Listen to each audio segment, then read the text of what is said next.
Welcome to this special meeting of the IJB Audit Committee. I'll just start with the standard chair opening statement. This meeting is being held remotely and also in person and will be filmed and recorded for subsequent broadcast available through the Council's website. The IJB is a joint data controller with Inverclyde Council and NHS Greater Glasgow and Clyde under the UK General Data Protection Regulations and the Data Protection Act of 2018.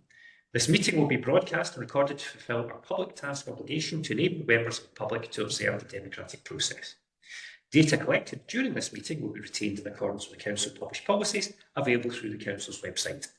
Members of the IJB Audit Committee are reminded they should follow the IJB's established meeting protocols, including around the use of the chat facility, and that comments made in the chat facility are visible to all participants in the meeting, which may include the members of the public who have also received invites to the meeting. So without further ado, do we have any apologies or declarations of interest at this point? With an apology for absence from Charlene Elliott with Vicky Cloney substituting. Chair, we now move to a roll call. People are asking for declarations of interest. Can the following members please indicate if they are present at the meeting either in person or remotely? David Gould. And present at the meeting. Councillor Quinn. Present remotely. Sorry, my mute button's stuck. Dr Metcalfe. Present. Councillor Reynolds. Present remotely. Diana Crone. Present at the meeting. Vicky Cloney. Present remotely. Are there any declarations of interest? None. Excellent, thank you for that. In that case, we shall move on to the key item of the meeting. This is the annual report to the IJB, the Control of Audit financial year ended 31st March 2024. Timur is here from KPMG. He is going to speak to us about this paper, and we have three recommendations. The first is to recommend the IJB to authorise the Chair, Chief Officer and Chief Financial Officer to accept and sign the final 23-24 accounts, to consider the letter of representation contained in Appendix 1 and recommend that the Chief Financial Officer is content to sign that if we are, and then note the content of the annual report at Appendix 3. So that's the three things we need to do for this meeting today. So without further ado, Timur, if I can hand over to you.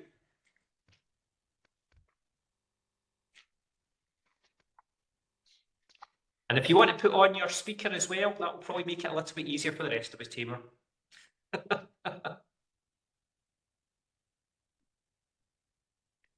Oops. Apologies, Timur, we still can't hear you. Do you want to try logging out and logging back in, perhaps? Great.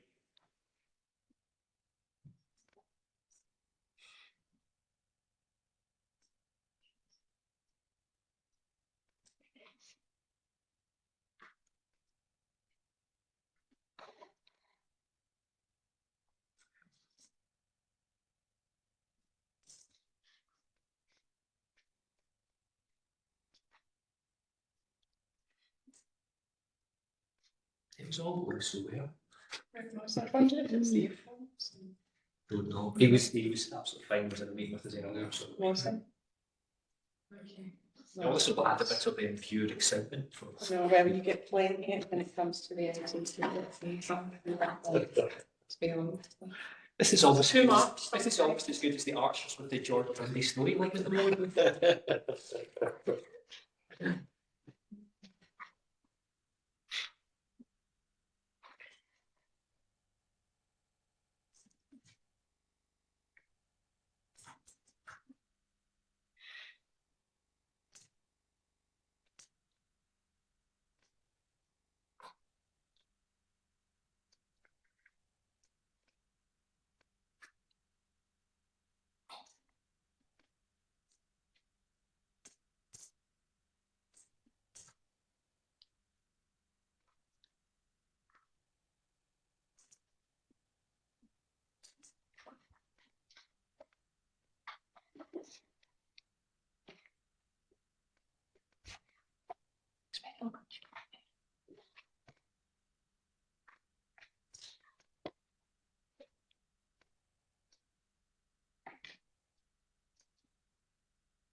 Can I confirm you can hear me now?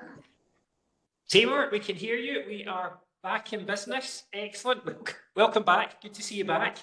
So, without further ado, your presentation, please. Thank you. Thank you, Chair, and good afternoon, everyone. Apologies for the inconvenience. So this is to present the annual audit report to the members of the IJB and the Controller of Audit for the year ended 31st March 2024, which I believe is included on pages 59 to 85 of the pack available with you. Before I go into the report, I would like to recognize the effort put in by the finance team and Mr. Given in providing us the support in relation to this audit. I will not go through all the details that's included in the report. However, I would like to draw your attention to a couple of items within that. So the first one being the audit conclusions, which are included on page 5 of the report, which notes that our work on the financial statement of the IJB is substantially complete, and we plan to issue an unqualified audit opinion on the annual accounts of IJB for the year ended 31st March 2024, following the approval of the accounts and provision of the representation letter, which is included on pages 8 to 11 of your pack. I would like to point out that we have not requested any extraordinary representation as part of our representation letter, and these are ordinary representations that we request as part of all our audits. Next, I would like to draw your attention to page 6, which lays down the materiality that we have used for the purpose of this audit. We used a materiality of 5 million for the IJB's financial statement, which equates to approximately 2.14% of the gross expenditure, that being the primary benchmark that we've used for the determination of the materiality. As part of our audit, we designed our procedures to detect errors in specific accounts at a lower level of precision than our materiality, which is referred to as the performance materiality, and which amounts to 3.75 million. Another materiality threshold that I would like to draw your attention to is the misstatement reporting threshold, which amounts to £250,000. And what this primarily represents is that if we have identified an audit difference which exceeds £250,000, we report that as part of our report. We have summarized the significant risk and other focus areas, including wider scope, on page 7 to 17, which lays down a description of those areas, our responses, and finally our findings in relation to that. I would also like to confirm that there is no change in determination of our risk as compared to the planning, which was communicated to the Audit Committee as part of the audit strategy document. I would next like to draw your attention on page 20, which includes a confirmation of our independence and states that we confirm that as of the date of this report, in our professional judgment, KPMG is independent within the meaning of regulatory and professional requirements, and the objectivity of the partner and the audit staff is not impaired. I would next like to draw your attention to page 22, which includes a summary of differences. You would note that the differences identified there are purely presentational in nature. Finally, we have included a follow-up of the prior recommendation on pages 23 to 26. We note that there were 6 recommendations from the prior year, 3 of them which have been implemented, and based on discussion with the management, we understand that 3 of them are still ongoing at the time of this report. I would stop there and happy to take any questions, please. Taylor, thank you very much for that. I'll open up to colleagues. Do we have any questions for Taylor at this point? Looking around the room and looking at the screen, I don't believe we have any. In that case, thank you, Taylor, and can I just record formally our thanks to you and your team for your efforts in getting this point today. I know it's always easy to say, but I know how much work goes into it, so we very much appreciate it as an audit committee. So formally, thank you very much for that. Colleagues, do we have any questions for the officers here today in terms of the report, the accounts themselves? Any questions you want to raise?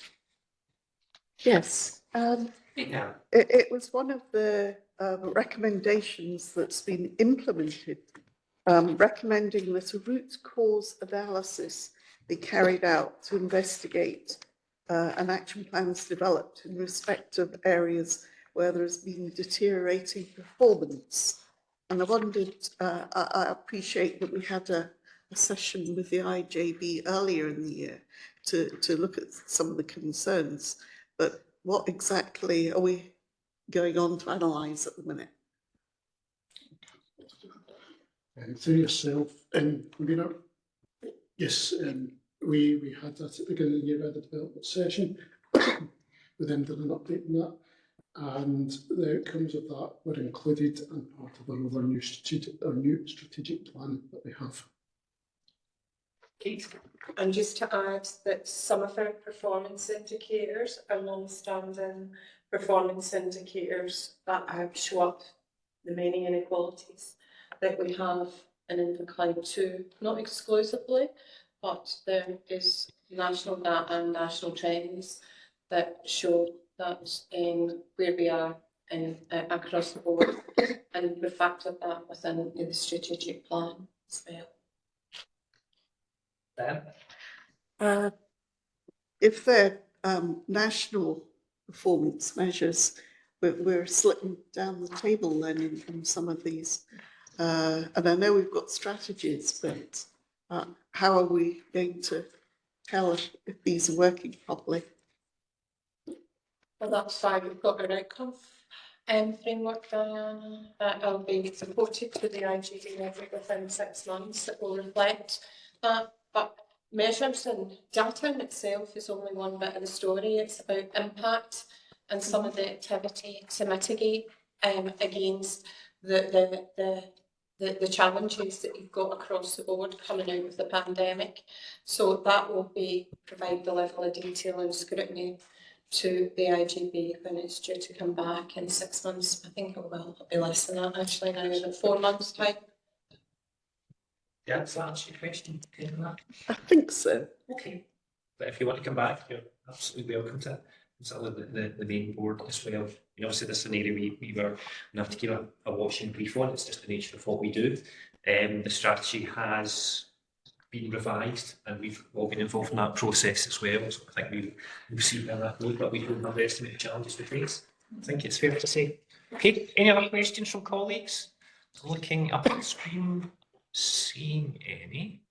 Okay, well, in that case, as chair, what I'd like to do, if that's okay, is just direct.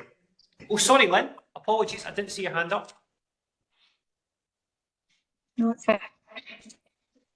I pressed the button and there was like a satellite delay. It took a while for it to appear, so it was definitely the tech and not you.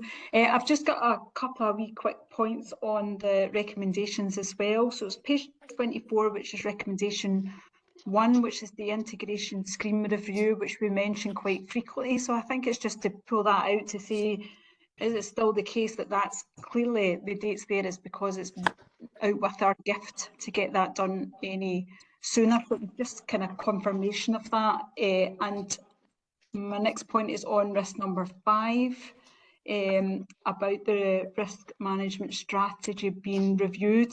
So I know it's green because we've got existing processes in place that gives us comfort from a risk point of view, but I think it'd be worth noting that obviously having a policy dated 8 years ago doesn't look very good. So if we could, I see that the action going to be taken, but it'd be good to get that. I've noted that voting, additionality rather than we're comfortable with the risk there, but it's just to kind of stress that the data and the strengthening of our governance is probably important. So it was really just to stress that point, that if we could focus on that, that'd be good. If you don't mind, Chair, I'll come in the first one. So you're absolutely right, Councillor Quinn, that is an ongoing discussion, and that's been led by the Chief Officer in West Dunn on behalf of the 6 HSAPs with NHS, Great Glasgow and Clyde. And I can't really give you an outcome as to when that actually will be resolved, because there's been other issues that have been raised by not ourselves as an HSAP, but other HSAPs within the integration arrangements about the standing orders and some of the key processes that sit within the integration scheme, particularly around the financial budgets, so I can't really give you any kind of certainty when that will conclude. That's great, thanks. So fundamentally, it is not within our gift. Yeah. So we are relying on others. Okay, I think that's fairly clear. We just have to accept that. It's not an ideal situation, but I'm content, man, as chair, that we just proceed as with that. It's the reality of the situation. Okay, and Craig, are you going to come in on the second point? Yeah, happy to do so. It's just to reiterate, Councillor Quinn makes a very good point about the time which is mentioned here, and that's why we recognise it, and that's why we've now got the shared service in place with the council, sorry, the shared post in place with the council, and we're working on that as a management team, and will be for the next number of months. And there's no reason to believe that we won't be able to update this and bring it back as part of our accounts next year. Thanks, Craig. Councillor Quinn, are you content with that? It was just on the first point. I would probably have liked to see a line there to kind of, in effect, state that, so it looks, we know that it's out with our gift, and it's not because that we have purposely delayed it, but I'm probably asking for too much. You intend to do that? I think that's a really good point made, Councillor Quinn, because obviously we all in this room know the situation, but if it's not in paper, if anyone looks at it from outside, they'll go, is that really the case? So that's a really valid point. Councillor Clegg, we'll add that. Great, thank you. Excellent. Okay, if you have any more questions or comments at this point, I'm looking around the room. So there's nothing. Okay, in that case, so what I want to do then is move on in terms of what we actually have to do as the committee here. I'm just drawing attention to page 5 of the KPMG report, and obviously the presentation that Taylor has given. We have an unqualified opinion on the true and fair nature of the accounts. There's no concerns in terms of statutory reporting. There's not been any significant difficulties in how to rule the audit. There's no audit misstatements identified. So I think it's fair to say that we are in a good place with this set of accounts. There's nothing of concern. We've already discussed some of the key things in terms of the recommendation. We've got a good point on that. So what I'd like to propose is that in terms of the recommendations, I'd like to propose the Secretary, are we content that we can authorise the Chair, Chief Officer and Chief Financial Officer to accept and sign the 23-24 accounts? We've got Becky proposing and Diane seconding. Excellent. Can we consider the letter of representation contained within Appendix 1 and recommend the signing of this by the Chief Financial Officer? Becky, you content that? Great, okay. And note the content of annual report at Appendix 3. Content with that? Excellent. See nodding around the room, that's good. So I think in that case, that then brings us to the substantive element of the meeting that concluded. Is there any other business at this point, or we can that we have done what we need to do? I'm looking around the room. I'm getting nods. Excellent. Thank you. In that case, Taylor, thank you to you and your team again, and also formally record thanks as chair to Craig, Kate, and her team for all the effort to get these accounts to where they are today, because I know from personal experience how much you've involved in this, how much of a challenge it is. I think formally we should record that as well.